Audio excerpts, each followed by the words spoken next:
მას ასე, ამ მომენტიდან შეგვიძლია პირდაპირ თქვათ, რომ ახლო აღმოსავლეთში ზავი დასრულდა. ამერიკის შეერთებული შტატების არმიამ დღეს კატასტროფა განიცადა ახლო აღმოსავლეთში.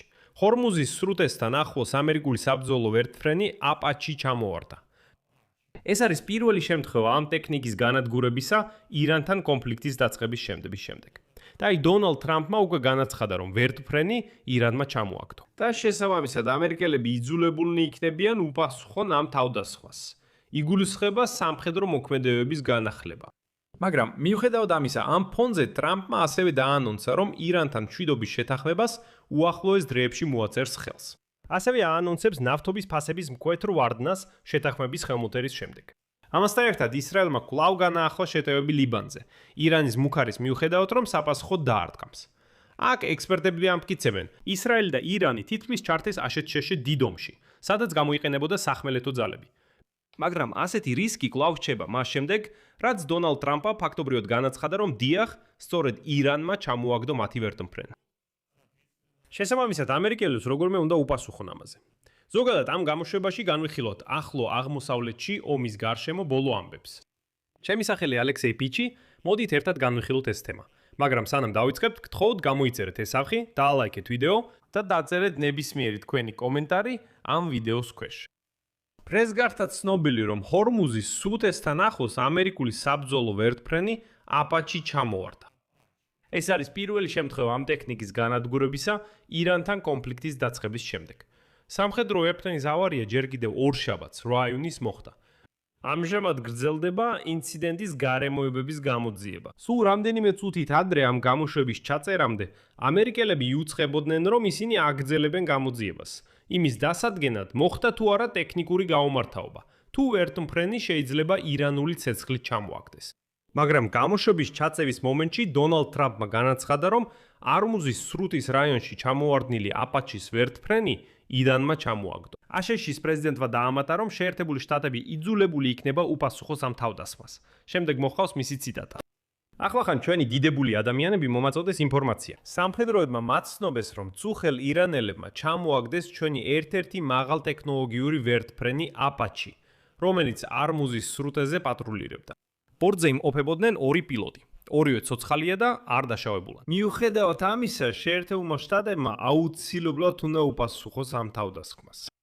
ამერიკელმა სამხედროებმა დაადასტურეს, რომ მართლაც აშშ-ის არმიის აპაჩის ვერტმფრენის ეკიპაჟის 2 წევრი წარმატებით გადაარჩინეს ომანის სანაპიროსთან ავარიის შემდეგ. ეს მოხდა მას შემდეგ, რაც რეგიონში საბრძოლო მოქმედებები გამწვავდა გასულ შაბათ-კვირას, როდესაც ირანმა და ისრაელმა რამდენიმე თვის განმავლობაში პირველად პირდაპირი დარტყმები გაცვალეს კვირას საღამოს.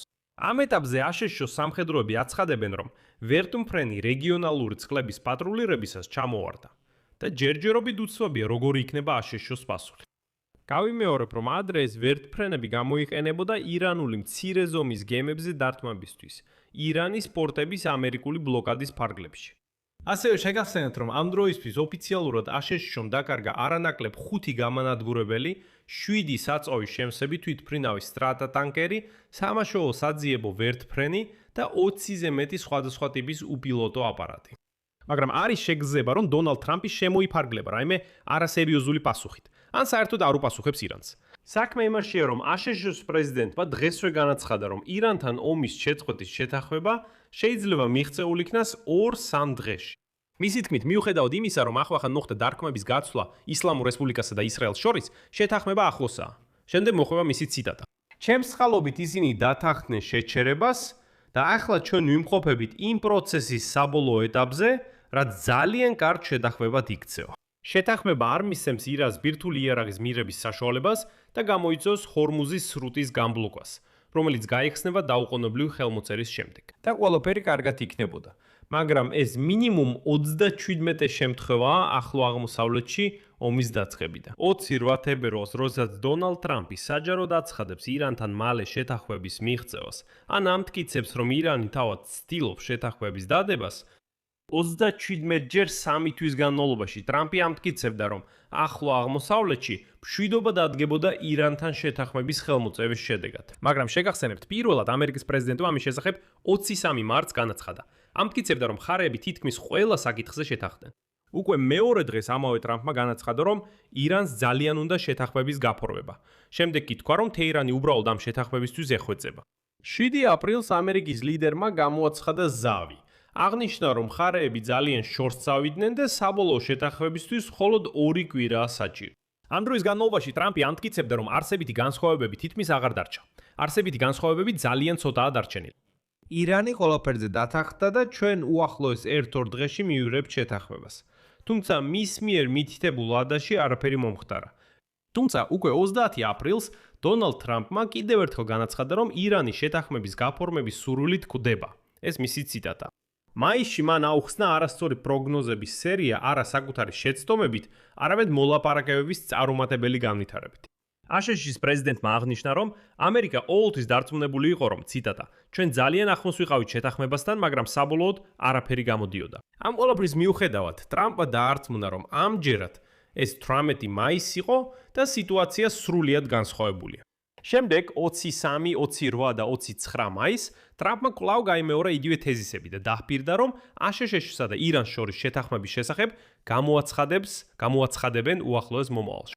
31 მაისს კი ტრამპმა თქვა, რომ მხარეები ძალიან შორს არიან. ტრამპმა თქვა, რომ წარმოდგენილი მსოფლიო და ისრაელი საფრთხის ქვეშ ატენებენ მას თავიანთი დაპირისპირებებით. მაისის ბოლოს ისრაელმა მართლაც გააფართოვა სახმელეთო ოპერაცია ლიბანში, რათა ებრძოლა ირანის მიერ მხარდაჭერილი ტერორისტული დაჯგუფება ჰიზბალას წინააღმდეგ. ამ ფონზე თეირანმა მოლაპარაკებებიდან გასვლით დაიმუქრა. და აი ტრამპის ჩარევის შემდეგ თეთრმა სახმა 3 ივნისს განაცხადა, რომ ისრაელი მზად არის შეწყვიტოს ცეცხლი ლიბანში.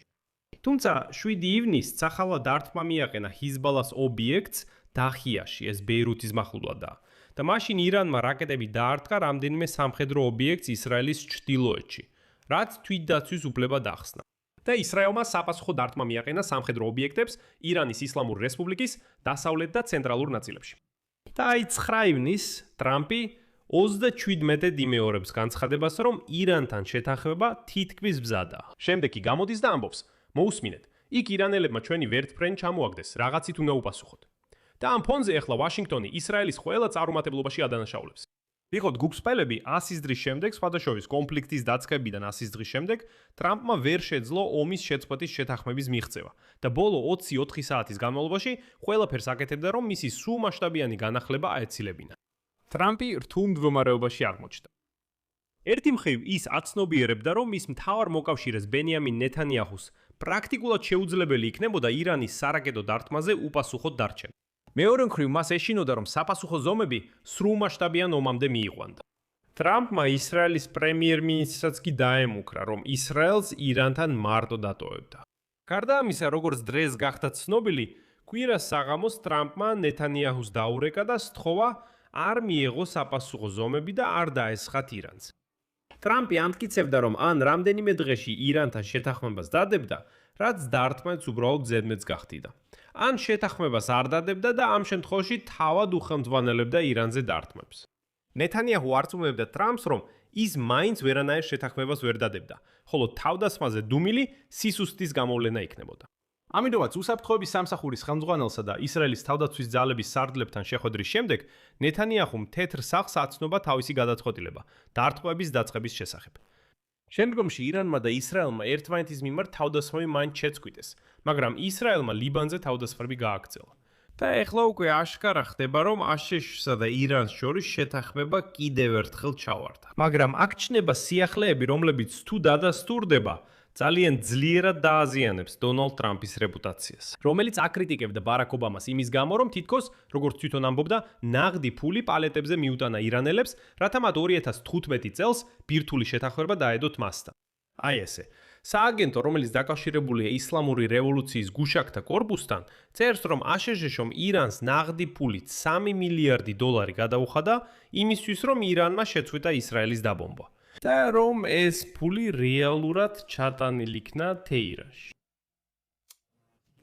საწყისში ეს ფული ჩატანილი იქნა აბუ-დაბიში, ნაღდი ფული, პირდაპირ ფიზიკურად. შემდეგ კი უკვე თეირანში. და თუ ეს ინფორმაცია დადასტურდება, არ ვიცი როგორ გამოვა მდგომარეობიდან ტრამპი. ამ დროს კი ტრამპი რას აკეთებს? ისევ, უკვე 37-ად იმეორებს შემდეგს. ციტატა. ირანის შეთანხმების გაფორმებას აპირებს. ეს შეთანხმება მალე გაფორმდება. ეს შეაჩერებს ირანს ბირთვული ირანის მიღებაში და შეაჩერებს ურანის გამდიდრებას. ეს ფენომენალური შეთანხმება. ჩვენ ყველაფერს მივიღებთ, რაც გვინდოდა. საერთოდ აქ მრავალ წერტილს დავსვამ. თქვენი აზრი და დასკვნები კომენტარებში დაწერეთ ამ გამოშვების ქვეშ. გამოიწერეთ არხი, დააწკაპუნეთ ზარზე და არ დაგავიწყდეთ ლაიქის დაჭერა. თუ გსურთ ამ YouTube არხის მუშაობის მხარდაჭერა, ამას ფინანსურად შეძლებთ ნებისმიერი დონატის საშუალებით, ბულებითა და რეკვიზიტებით, რომლებიც მითითებულია ამ ვიდეოს აღწერაში. ეს ყველაფერი იყო. იზრუნეთ საკუთარ თავზე. ყველას მშვიდობით.